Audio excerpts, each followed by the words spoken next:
Right now, our CDC guidance has not changed. In an interview with Reuters Tuesday, U.S. Centers for Disease Control and Prevention Director Dr. Rochelle Walensky stood firm on the agency's guidance of students wearing masks inside U.S. schools. We have and continue to recommend masking in areas of high and substantial transmission. That is essentially everywhere in the country in public indoor settings. I'm pleased to say that about 96% of our children are in schools and that the masking has allowed them to be in school safely.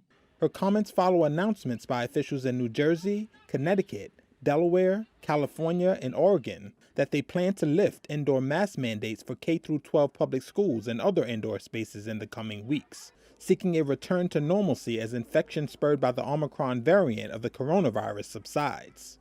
When it comes to COVID-19 cases, Walensky said she is cautiously optimistic that the United States will fall below crisis levels at some point, but that she doesn't think we are there yet. But we're still at 290,000 cases a day. We still have hospitalization rates that are higher than they ever were during the peak of our Delta wave. And similarly for deaths, still at 2,300 a day. So while we are working hard to get out of this crisis mode, we do need to look downfield to see what living with COVID outside of crisis will look like. Walensky added that hospital capacity is one of the most important barometers for whether COVID-19 should be considered a pandemic-level public health crisis. And right now, hospitals remain overwhelmed by COVID-19 cases.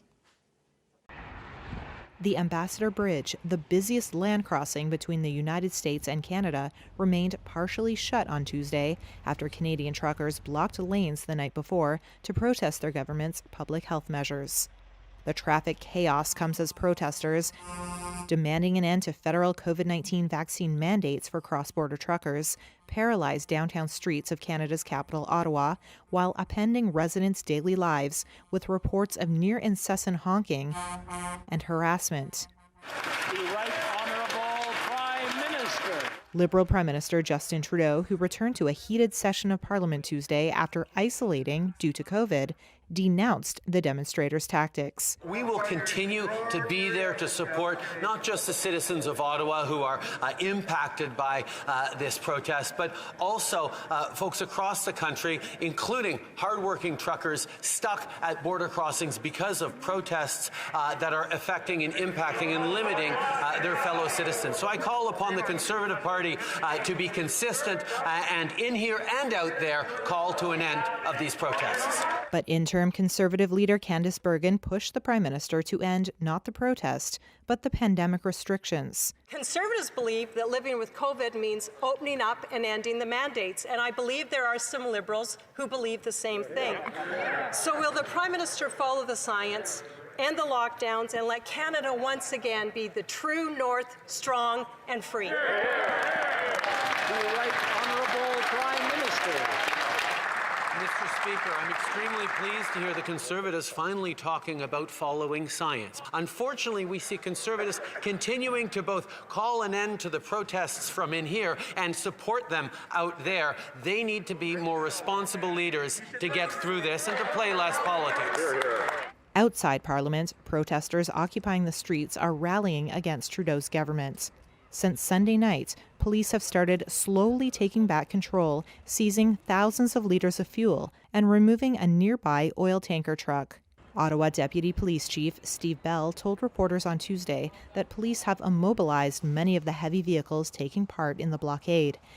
He said about a quarter of the 418 protest trucks downtown have children in them, and police are concerned for their welfare in relation to cold, noise, carbon monoxide risks, and access to sanitation.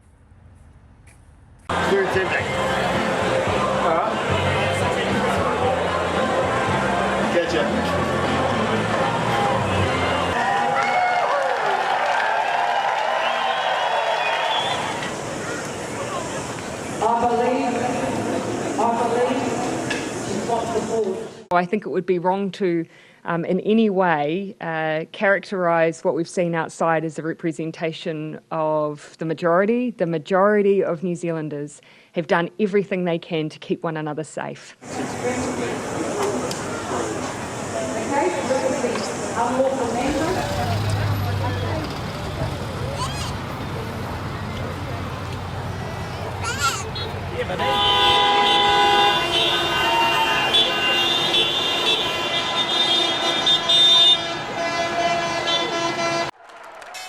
Stocks finished higher Tuesday, reversing early losses with a lift from Apple and Microsoft, while a jump in the 10-year Treasury yield elevated bank stocks ahead of a key inflation reading this week.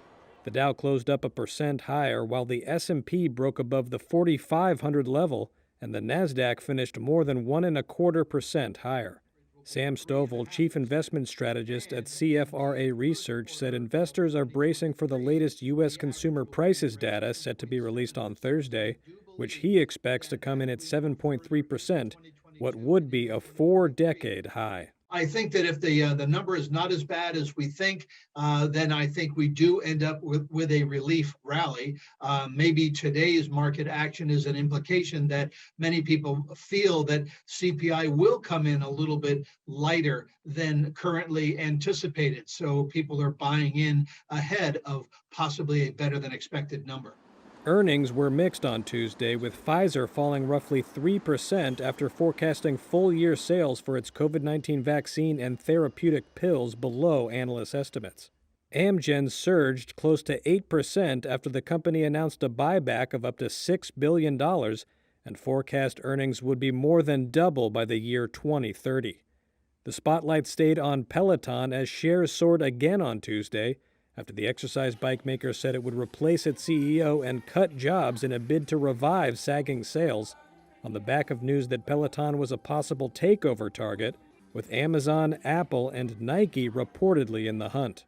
And Facebook owner Meta Platforms saw its 4th straight day of losses since a bleak outlook erased about a quarter of the stock's value last week. On Tuesday, Meta's market cap shrank further after billionaire and early Facebook investor Peter Thiel decided to step down from the company's board. The President has spoken with President Macron twice in the last week. I expect he'll be engaged with him soon, which we will, of course, to go back to Kelly's question yesterday, make you all aware of. I would just say we're encouraged by any efforts at diplomacy.